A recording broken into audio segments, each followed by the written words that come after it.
ഇതിപ്പോ നീ പറയുന്നതോ ഞാൻ പറയണോ? നീ തന്നെ പറ. അന്ന് രാവിലെ 6 മണിയാണല്ലേ? കൊല്ലും ഞാൻ. എന്തുകൂടെ പറയുന്നത്? നമ്മുടെ രാധയോ? ശരിയാണല്ലോ, നിന്റെ പ്രശ്നം എനിക്കെന്തിനാ? എനിക്ക് എന്റെ കാശ് കിട്ടിയേ പറ്റൂ. എനിക്ക് നിന്നെ ഇഷ്ടമല്ല.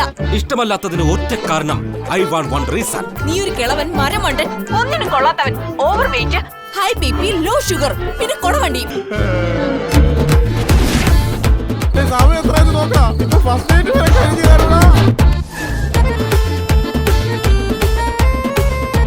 എന്നെ പോലുള്ള നോർമൽ പെണ്ണിന് ഒരു ഫോർമൽ പയ്യനെ വളച്ചെടുക്കാൻ അത്ര വലിയ കാര്യമൊന്നുമില്ല. തമ്മനത്ത് നിന്ന് വയറ്റില് വരെ എന്ത് കഷ്ടം പിടിച്ച യാത്രയാണെന്നറിയോ? വിശക്കുമ്പോ ചോറ് വരെ തരുന്നതിന് ചേട്ടൻ വേണം, താരാട്ട് പാടാൻ ചേട്ടൻ വേണം, ഐഫോൺ വാങ്ങിത്തരാൻ ചേട്ടൻ വേണം, ഐഫോൺ റീചാർജ് ചെയ്യാൻ ചേട്ടൻ വേണം. നീയൊക്കെ കൊള്ളാലോടാ. നിന്നെയൊക്കെ എന്റെ കൈ കിട്ടും. രണ്ടാളെ ആൽമരത്തിൽ ആരാ നിർവ്വാണമായി കെട്ടി തൂക്കും ഞാൻ. നീ എന്തൊക്കെ കഥ പറയുന്നേ? Dirty mind.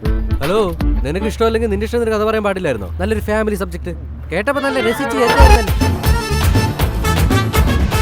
ഇതിലാരടാ പെണ്ണിന്റെ ചേട്ടൻ? എന്താടാ ആളെ കളിയാക്കുകയാണോ?